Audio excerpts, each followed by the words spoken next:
নমস্কাৰ, আসসালামু আলাইকুম। মই ফাৰহান, আপোনালোকক মোৰ চেনেলটোলৈ স্বাগতম জনাইছোঁ।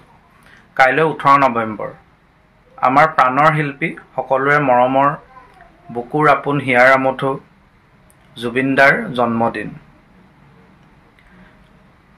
কালিলৈ মই ৰ'ব নোৱাৰিলোঁ, আজিয়ে সেইকাৰণে এই ভিডিঅ'টো প্ৰস্তুত কৰিলোঁ। প্ৰথমে জুবিন দাক জন্মদিনৰ অলেখ মৰম আৰু শুভেচ্ছা জনালোঁ। জুবিন দা আমাৰ মাজৰ পৰা হেৰাই যোৱা প্ৰায় দুমাহেই হ'ল। এই দুমাহত অসমৰ আকাশ বতাহ কেৱল জুবিন দাৰ নামতে মুখৰিত হৈ আছে। প্ৰতিজন অসমীয়াই প্ৰতিটো মুহূৰ্ততে জুবিন দাৰ অভাৱ অনুভৱ কৰিছে। জুবিন দাক যে আমাৰ মাজত নাই, তেওঁ যে নোহোৱা হৈ যোৱাৰ যি বেদনা, সেই বেদনাই প্ৰতিজন অসমীয়াক আঘাত কৰিছে, খুলি খুলি খাইছে। গতিকে এইগৰাকী মহান আমাৰ সকলোৰে অতি প্ৰিয় শিল্পীগৰাকীক জন্মদিনত মই শ্ৰদ্ধাৰে সুঁৱৰিছোঁ।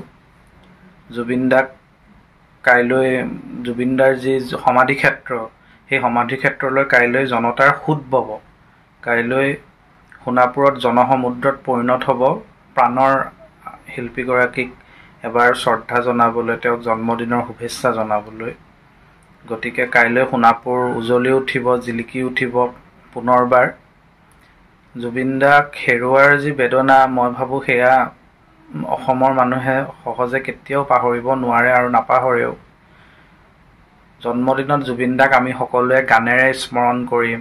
তেওঁৰ যি সৃষ্টিৰাজি, সেই সৃষ্টিৰাজিৰে আমি তেওঁক স্মৰণ কৰিমেই, কিন্তু আমি সদায় জুবিন দাক মনত পেলাম এজন ভাল মানুহ হিচাপে। এগৰাকী এনেকুৱা ব্যক্তি যে মানৱ দৰদী, বিশাল হৃদয়ৰ ব্যক্তি, দুখীয়াৰ ত্ৰাণকৰ্তা হিচাপে আমি জুবিন দাক মনত পেলাম প্ৰত্যেক বছৰে তেওঁৰ জন্মদিনত।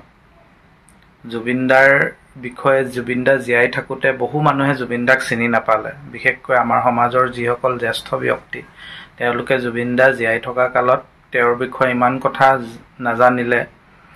কিন্তু জুবিন দা নোহোৱা হোৱাৰ পিছত জুবিন দাৰ বিষয়ে বহু কথা সন্মুখলৈ আহিছে, ছ'চিয়েল মিডিয়াৰ জৰিয়তে হওক বা জুবিন দাৰ যিসকল আত্মীয় স্বজন আছে, শুভাকাংক্ষী, তেওঁলোকৰ পৰা যিবোৰ কথা জানি আচলতে জুবিন দাৰ প্ৰতি শ্ৰদ্ধাত, ভালপোৱাত আমাৰ শিৰ নত হৈ গৈছে এইগৰাকী মহান শিল্পীৰ প্ৰতি। জুবিন দাৰ যি মানৱ দৰদী মন, সেই মনটোৱে আচলতে বহু কথাই কৈ যায়, বহুত মানুহৰ মন আকৰ্ষিত কৰে। তেওঁ যে ইমান এগৰাকী বিশাল মনৰ অধিকাৰী আছিল। তেওঁ সদায় নিজৰ জন্মভূমিখনৰ কথা, নিজৰ অসম মাতৃৰ কথাই যে ভাবি থাকিলে, সেই কথাটো ভাবিলে আচলতে আমাৰ নিচিনা সাধাৰণ যিবোৰ মানুহ, আমি আচলতে কিবা বিস্ময়াভিভূত হৈ পৰোঁ।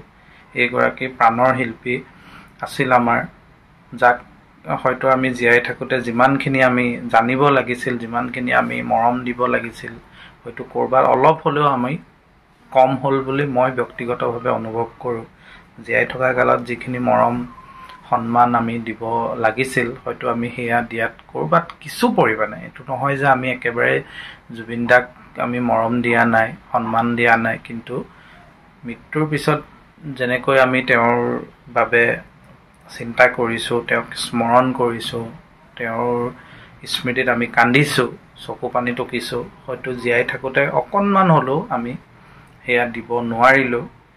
গতিকে সেই দুখটো মই ভাবোঁ মোৰেই নহয়, হয়তো প্ৰতিজন অসমীয়াৰ মনত সেই দুখটো থাকি যাব। কিন্তু যি কি নহওক, জুবিন দা আমাৰ মাজত সদায় থাকিব। যেতিয়ালৈকে অসমীয়া জাতি জীয়াই থাকিব, যেতিয়ালৈকে বুঢ়া লুইতৰ পানী বৈ থাকিব, তেতিয়ালৈকে আমাৰ প্ৰতিগৰাকী অসমীয়াৰ হৃদয়ত জুবিন দা থাকিব। জুবিন দাৰ প্ৰতিটো গান আমাৰ কৰ্ণকুহৰত বাজি থাকিব। গতিকে জুবিন দাক জন্মদিনৰ আগদিনাই আচলতে মই শুভেচ্ছা জনাবলৈ এই ভিডিঅ'টো প্ৰস্তুত কৰিলোঁ। আৰু এটা কথা যে জুবিন দাই ন্যায় এতিয়ালৈকে পোৱা নাই, সেই কথা কিন্তু অসমৰ ৰাইজে পাহৰিব নালাগে। আজি দুমাহ হৈ গ'ল জুবিন দা হেৰাই যোৱাৰ। মুখ্যমন্ত্ৰীয়ে কৈছে যে ডিচেম্বৰত তেওঁ ন্যায় দিব। গতিকে সেই ন্যায়ৰ বাবে প্ৰতিগৰাকী অসমৰ লোক অধীৰ আগ্ৰহেৰে অপেক্ষা কৰি আছে যে জুবিন দাই যাতে ন্যায় পাওক। যিসকল তেওঁৰ মৃত্যুৰ লগত জড়িত, তেওঁলোকে যাতে কঠোৰ শাস্তি পায়। যিহেতু মুখ্যমন্ত্ৰী ডাঙৰীয়া হত্যাকাণ্ড বুলি কৈছে, গতিকে হত্যাৰ লগত জড়িত প্ৰতিগৰাকী ব্যক্তিয়ে যাতে কঠোৰতম শাস্তিৰ সন্মুখীন হয়, সেই ক্ষেত্ৰত আমি সকলোৱে গুৰুত্ব দিব লাগিব। ন্যায়ৰ প্ৰসংগটো কিন্তু আমি জুবিনদাৰ জন্মদিনত পুনৰবাৰ উচ্চাৰণ কৰিবই লাগিব, কাৰণ এতিয়াও জুবিনদাই ন্যায় পোৱা নাই। আমি সেই ন্যায়ৰ বাবে অধীৰ আগ্ৰহেৰে অপেক্ষা কৰিছোঁ যে দোষীয়ে শীঘ্ৰে শাস্তি পাব লাগে। ডিচেম্বৰ মাহটো কেতিয়া আহিব লাগি আছে।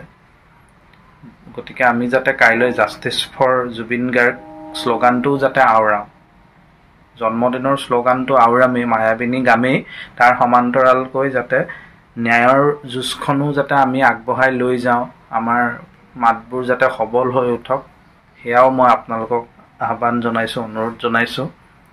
এইখিনিয়ে ক'ব বিচাৰিছোঁ। পুনৰবাৰ প্ৰাণৰ শিল্পী ঈশ্বৰ পুত্ৰগৰাকীক জন্মদিনৰ অন্তহীন মৰম আৰু শুভেচ্ছা জনাই মই মোৰ এই ভিডিঅ'টো ইয়াতে সামৰিছোঁ। জয় জুবিনদা। জুবিনদা আমাৰ মাজত সদায় থাকিব। ইমানেই আজিলৈ বিদায় লৈছোঁ। ধন্যবাদ।